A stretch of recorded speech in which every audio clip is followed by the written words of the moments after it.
우리 하나님의 말씀 고린도전서 3장 10절에서 23절 말씀까지 한 절씩 나누어서 교독합니다.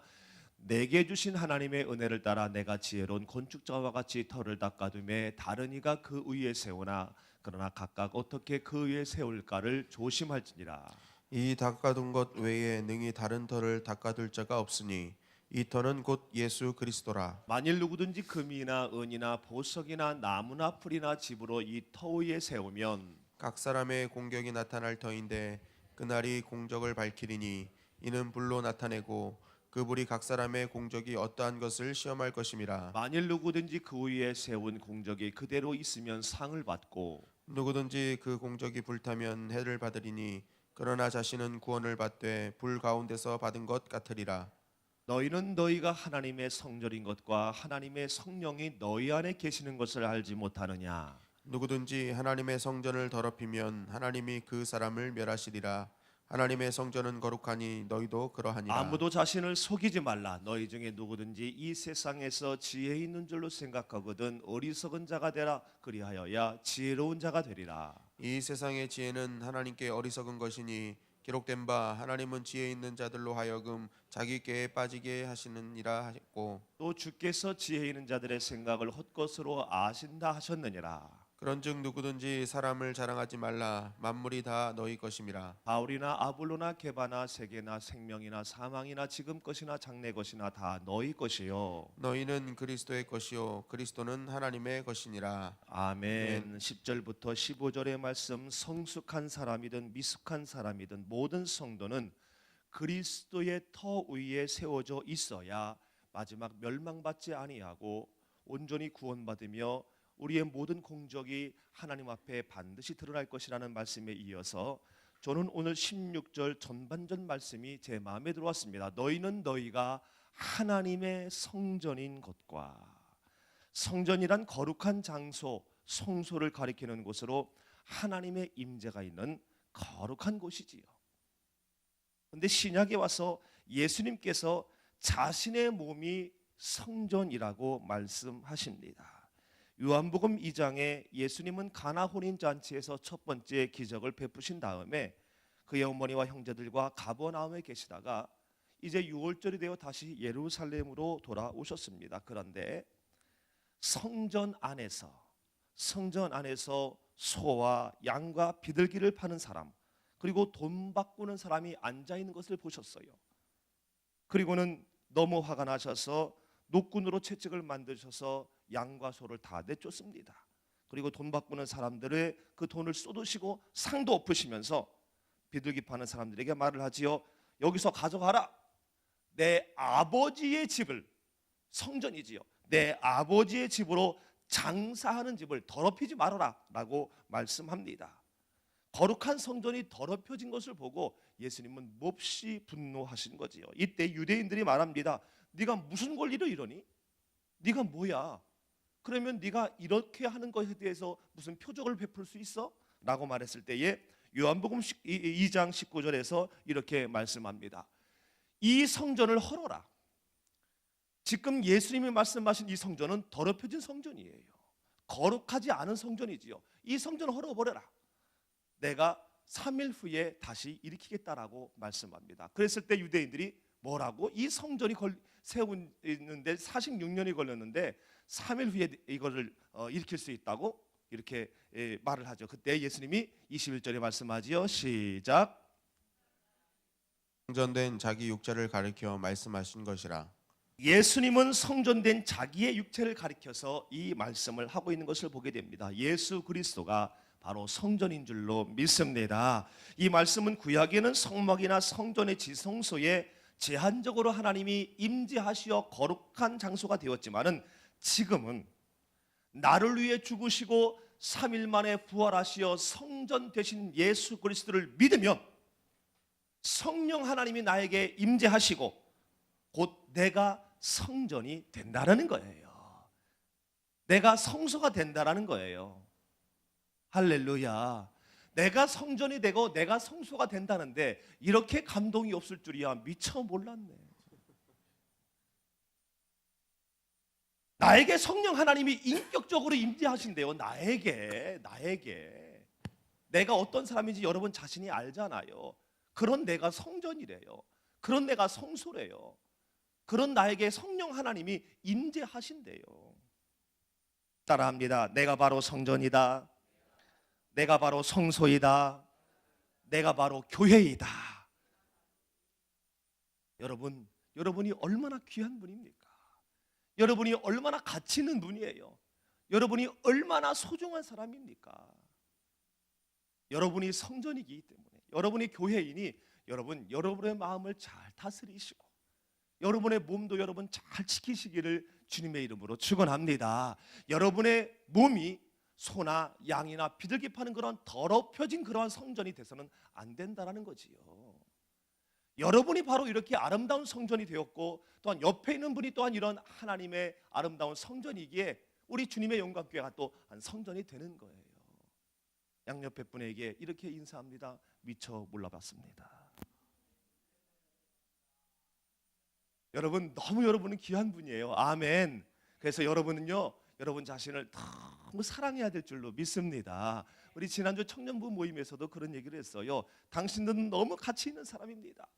그리고 여러분은 여러분 자신을 함부로 할 수 있는 자격이 없습니다. 왜냐하면 핏값으로 산받은 하나님의 것이기 때문에 여러분은 여러분 자신을 저주해서도 안 되고 학대해서도 안 되고, 여러분은 소중히 여러분을 잘 관리해야 됩니다. 그러면서 칭찬하세요라고 그랬습니다. 여러분, 하나님의 성전인 우리 자신을 우리는 매일 칭찬해야 될 줄로 믿습니다. 특별히 이 새벽에 주님의 전에 나온 여러분 자신 한번 칭찬해 보겠습니다. 참 잘했어. 참 잘했어.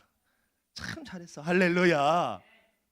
열심히 여러분 자신을, 하나님의 성전인 여러분 자신을 칭찬하시기를 주님의 이름으로 축원합니다. 그런데 이렇게 우리가 하나님의 성전됨은 성령 하나님이 내주에 계실 때만 가능하다는 것을 우리는 꼭 기억해야 돼요. 그래서 16절 하반절 말씀에 하나님의 성령이 너희 안에 계시는 것을 알지 못하느냐. 성령이 너희 안에 반드시 있어야만 된다는 거지요. 만약에 성령이 내 안에 내주에 계시지 아니하면은 예수 그리스도로 말미암아 성전은 되었어요. 믿으니까 성전은 되었지만 세상 사람과 똑같이 요한복음 2장의 유대인처럼 소나 양이나 비둘기 파는 사람처럼 타락하고 더럽혀진 성전이 될 수 있다는 겁니다. 다시 말해서 성령님을 의식하고 성령님의 눈치를 보면서 성령님의 주관과 성령님의 지배를 받지 아니하면 세상의 지혜와 또한 세상의 방법이 나를 인도하고 나를 지배해서 하나님의 성전임에도 불구하고 시기하고 하나님의 성전임에도 불구하고 분쟁하며 하나님의 성전인 내 자신을 내가 더럽히게 될 수 있다는 겁니다. 하나님의 영광이 가려진다는 거죠. 그러면은요, 멸망당합니다. 그러면 부끄러움 당하고요, 모든 것이 헛것이 되게 돼요. 그래서 17절 말씀에 이렇게 말씀을 하고 있습니다. 누구든지 하나님의 성전을 더럽히면 하나님이 그 사람을 멸하시리라.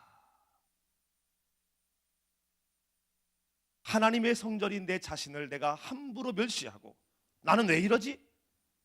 나는 왜 이렇게 되는 거지? 이렇게 하면 안 된다라는 거예요. 혹시 내가 내 자신을 볼 때에 못마땅한 것이 있어도 칭찬하십시오. 그리고 격려하는 거예요.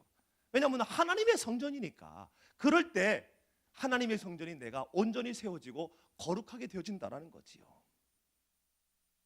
레위기 15장 31절에 모세율법에는요, 이 성전을 더럽히면은 사형이 됩니다. 사형. 물론 이것은 이 수신옥이라는 그런 회당의 개념이긴 하지만 하여튼 사형이래요. 그리고 민수기 19장 20절의 말씀에 보면은 성전을 더럽히면 이스라엘 백성에서 추출당한대요. 왜냐하면 하나님의 거룩한 하나님의 임재가 있는 곳이기 때문에 이렇게 거룩하게 유지를 해야 되는 것이죠. 하나님의 성전은 거룩하니 너희도 그러하니라. 거룩함을 유지하라고 말씀하고 있는 겁니다. 그러면 어떻게 유지할 수가 있을까요? 따라합니다. 자신을 속이지 말고 세상의 지혜를 구하지 말자. 18절 말씀 같이 한번 읽지요. 시작. 아무도 자신을 속이지 말라. 너희 중에 누구든지 이 세상에서 지혜 있는 줄로 생각하거든 어리석은 자가 되라. 그리하여야 지혜로운 자가 되리라. 아무도 자신을 속이지 말라라는 것은 양심을 속이고 그릇된 행위를 하지 말라라는 겁니다. 시기하고 질투하고 미워하고 비난하고 험담하고 편가르고 이 그릇된 행위 하지 말라라는 거예요. 그런 면에서 볼 때 이 그릇된 행위는요, 바로 양심을 속일 때 시작되는 것을 봅니다. 양심이란 꺼리 끼어지는 거지요. 뭔가 정당하지 않아서 그 행위를 멈추게 하는 것이 바로 양심입니다. 그런데 양심에는 두 가지가 있다고 합니다. 일반 양심과 신앙 양심이 있습니다. 일반 양심은 상대적이에요. 기준이 나입니다. 나.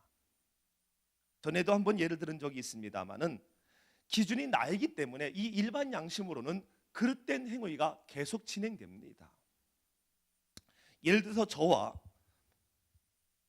아주 큰 부자인 사람이 함께 길을 가다가 길가에 있는 무슨 떡을 하나 훔쳤어요. 떡을 너무 약한가? 10만 원을 훔쳤습니다. 둘이. 그 사람은 굉장히 부자고 저는 안 부자잖아요. 자, 10만 원을 똑같이 훔쳤는데요, 저는 가슴이 콩닥콩닥 뛰면서 괴롭습니다. 정당하지 않고 꺼리낌이 생겨요. 그래서 어떡하지? 라고 하지만은 굉장히 부자인 그 사람은 나하고 똑같이 도둑질을 했지만은 그 사람은 아무렇지도 않습니다.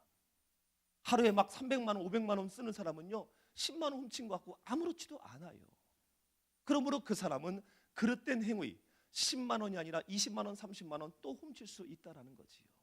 그러므로 이 일반 양심은 그릇된 행위를 멈추지 않게 하는 거지요. 그러나 신앙 양심은요, 절대적인 겁니다. 왜냐하면 기준이 누구냐면 하나님이에요. 하나님 보시기에, 하나님 보시기에, 하나님 보시기에 기준이 하나님이시기 때문에 공부 많이 한 사람도 공부 아니 한 사람도, 부자도 가난한 사람도 그 기준이 절대적인 거예요. 그렇기 때문에 그릇된 행위는 멈춰질 수 있는 겁니다. 그래서 양심을 속인다라는 것은, 자신을 속인다라는 것은 신앙의 양심에 따라 살아가야 되는데 일반 양심으로 살아가는 것이 바로 자신을 속이는 거고 양심을 속이는 거지요. 그러니까 신앙의 양심대로 살아야 할 사람이 일반 양심에 따라 살아가니까 그릇된 행위를 하는 거예요. 성전이면서도 그릇된 행위를 하고요, 또한 성전에 모여진 이 교회 안에서도 그릇된 행위를 하기도 한다라는 거지요. 그런데 일반적으로 보면요, 이 일반 양심이 우세합니다. 하나님의 기준인 신앙 양심은요, 참 걸리는 게 많습니다. 때로는 거추장스럽고요, 참 살기가 힘들어요. 비현실적이에요. 그러면서 상대적이고 그때마다 유도리가 있고 좀 덜 부담스러운 일반 양심 앞에 속이고 또한 속는 것이 속으면서 이 성전을 더럽힌다라는 거지요. 고린도 교회 교인들이, 그리고 그 교회 자체가 바로 이러한 상태였다라는 겁니다. 시기하고 분쟁했다라는 거예요. 자신만의 주종자를 세워놓고 일반 양심의 기준에서 나는 너무 훌륭해, 우리는 너무 훌륭해, 너희들은 틀렸어, 아볼로 틀렸어, 바울 너희 틀렸어, 이 교회 나 없으면 안 돼, 너희들은 정말 너희들만 없으면 너무 잘 돼, 나만큼 교회를 사랑하고 충성하는 사람이 어디 있다고, 너희들은 뭐하니, 교회 큰일 있을 때 나타나지도 않잖아 라면서 시기하고 비난하며 당파를 세우며 성전을 더럽히고 있는 겁니다.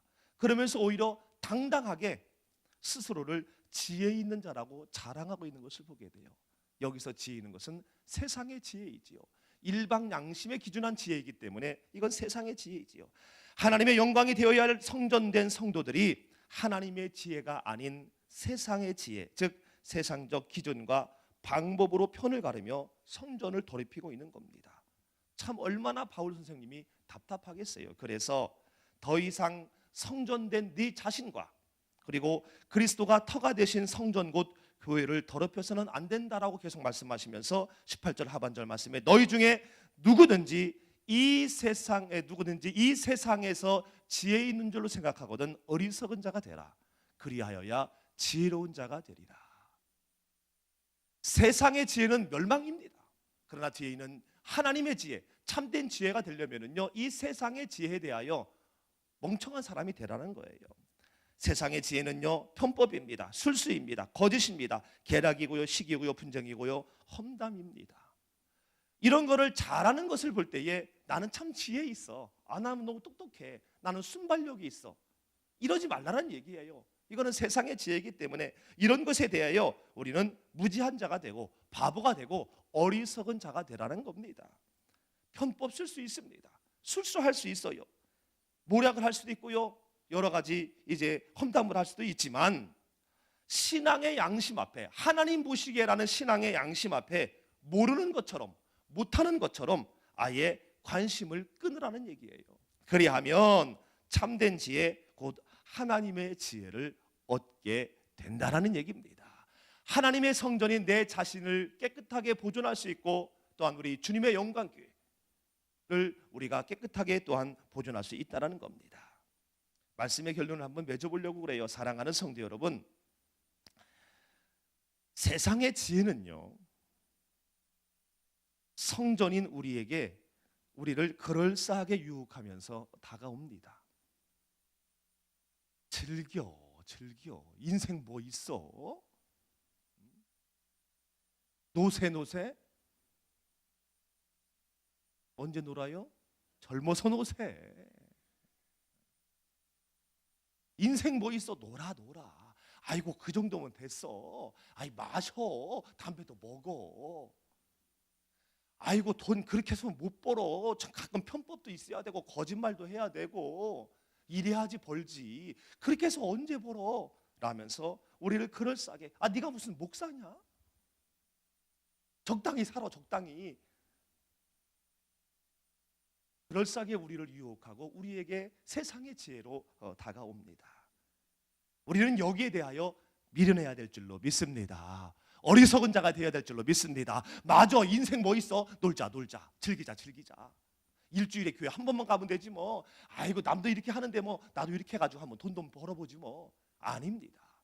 이 세상의 지혜는요, 결국 헛것이 됩니다. 자기 꾀에 빠져버려요. 하나님이 인정하지 않는 겁니다.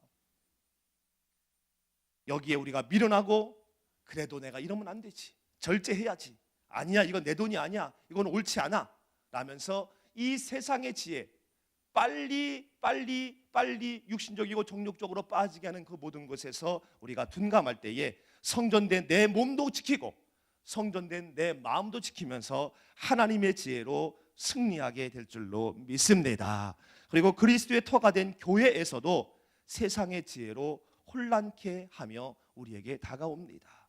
이런다고 누가 알아줘? 어제도요, 우리 캠프를 위해서 데코팀이 늦게까지 일을 했습니다. 그럴 때 이 세상의 지혜로 사단은 유혹합니다. 아유, 늦게까지 뭘 이렇게 수고를 해? 아니, 성탄주미 뭘 늦게까지 이렇게 해?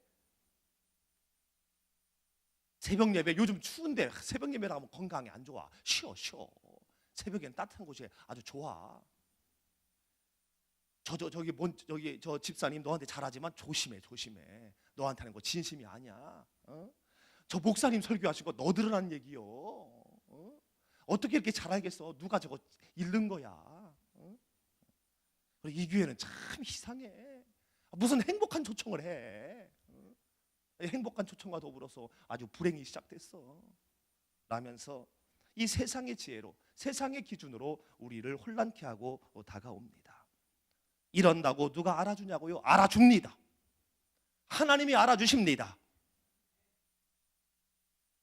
새벽 예배 나오면요, 건강 지켜집니다. 집사님 누구 조심할 필요 없어요. 그분은요, 나를 위해 중보하는 분이에요. 그리고요, 모든 말씀은요, 나에게 생명줄입니다. 그리고 행복한 초청하면은요, 이 땅에서뿐만 아니라 하나님의 나라에 어마어마한 상급 쌓여집니다.